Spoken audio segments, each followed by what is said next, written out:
Oh, we had a wild one this weekend. Mark Sears hitting a game-winning floater as time expired.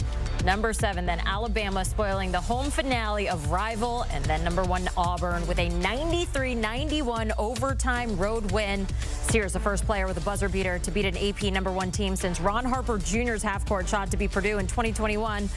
So what does this mean for the polls? Well, Duke ended Auburn's 8-week stay at number 1 in the AP top polls, and it is now their spot for more. We got Jerry Palm, Gary Parrish joining us now. So despite the loss, many assume Auburn is still going to be totally fine, still be a number 1 seed in the NCAA tournament, and still the favorite to earn the tournament's number 1 overall seed. Is there any concern with that, Jerry?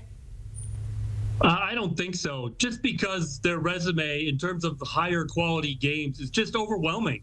Duke has had a tremendous year, but Duke's on the one line because of how much they win by, which isn't really supposed to be a factor, but you show dominance the way you can show it, and that's what Duke has done. Really, the only concern for Auburn is if they go out early. Duke has got to win over Auburn in the regular season. But I think if Auburn just doesn't get upset too terribly in the SEC tournament, they should be the overall number 1. I'm with Jerry here. I suppose there is a scenario where we might need to have a serious conversation, and that scenario would be Auburn losing its first game in the SEC tournament and then Duke running the table in the ACC tournament. But broadly speaking, this shouldn't be close. AP voters can do whatever they want, and they often do, regardless of whether it makes sense or not. But for the selection committee, this should be simple. Auburn is 16-4 in Quadrant 1. Duke has 9 fewer Quadrant 1 wins. Houston has 6 fewer, plus a Quadrant 2 loss. Florida has 7 fewer Quadrant 1 wins from the same league. Those are the other challengers for Auburn position as the number 1 overall seed in the NCAA tournament. And right now, Jenny, nobody's really close to them. All right, GP, then how about Bama, though? How solidified are they on that 2 line? I do think they will be a 2 seed on Selection Sunday one way or another, but there is probably a path for them to get a 1 if a whole lot of stuff breaks the right way and they win the SEC tournament. You at least have to look at it. But it's going to be hard for them to get to the 1 and probably hard for them to drop down to a 3, given that you have so many good wins relative to the field, but they also have 7 losses. And if they take another loss in the SEC tournament, that's 8. That's way too many, or at least probably too many in this given year to be a 1 seed, but that could still be enough to keep them as a 2 seed on Selection Sunday. Yeah, I agree with Gary. They could be a 1. If they win the SEC tournament, I think they will be a 1. But and I think that of Florida and Tennessee as well, the 3 teams that are right there bunched around that cut line between 1 and 2. So SEC champion Alabama, I think, is a 1. 8-loss Alabama, if they 8th loss is relatively poor given the SEC. You're talking about LSU or South Carolina or one of the deep bubble teams.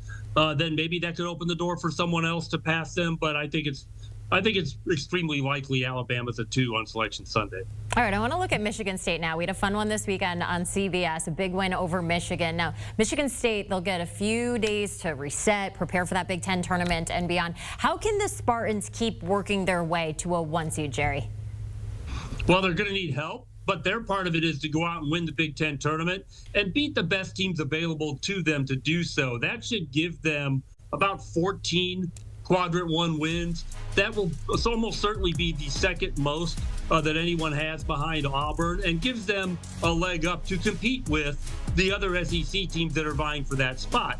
The other thing that has to happen is that someone else besides Alabama, Tennessee, and Florida has to win the SEC tournament. That would open the door for Michigan State. And if those 2 things occur, then at least there's a conversation for Michigan State as the 4th number 1. Yeah, Jenny, Jerry and I are on similar pages here. I think one way or another, Auburn's going to be a 1 seed. Duke is going to be a 1 seed. So we're really only talking about 2 spots. And I don't know that Michigan State controls its own destiny. I actually wrote about this in the lead to the top 25 and 1 on Monday morning. They probably need Houston to lose early in the Big 12 tournament and or Florida to lose early in the SEC tournament, or at least earlier than expected, and then go out and win the Big 10 tournament. But there is a scenario, like Jerry said, where they could win the Big 10 tournament, Michigan State, be 29-5 on Selection Sunday with 15 Quadrant 1 wins if the bracket breaks perfectly based off of current projections. And that would be an outright Big Ten champion and Big Ten tournament champion with 15 quadrant one wins. That's definitely a resume that deserves one seed consideration. And again, if Houston or Florida opens up a door, it could be Michigan State that walks right through it. Jerry, looking at UNC, they find themselves in an unfamiliar place for the second time in 3 years. Walk us through a path where they can make the tournament. Well, that path involves beating Duke, as it has for the last month and a half. And, of course, the first two times they tried ended up with double-digit losses. They were a little more competitive on Saturday, but, unfortunately for them, the ACC bracket puts them on another collision course with Duke before they could get a shot at an easier team to beat like Clemson or Louisville, which would also be quad one wins. So, I just think North Carolina, if they beat Duke, then at least they have something to talk about. They still don't have a great record against better teams, but one of those wins being Duke is a pretty good conversation point. But if they don't beat Duke, there just isn't any meat on the bone of the North Carolina resume. There's no reason to put that team in the field. Gary Parrish, Jerry Palm, the best of the best when it comes to college hoops. It's such a fun time of year. Appreciate all the insight you have here on HQ. And of course, we're just a few days away, 6 days away to be exact, from Selection Sunday. I cannot believe that it is this Sunday, March 16th, 6 p.m. Eastern. We're going to have the whole selection show on CBS and streaming on Paramount Plus. And of course, you can play along with the CBS Sports app. I know we're going to get our brackets going here at HQ, cbssports.com/brackets. It's probably not, but it'll still be fun.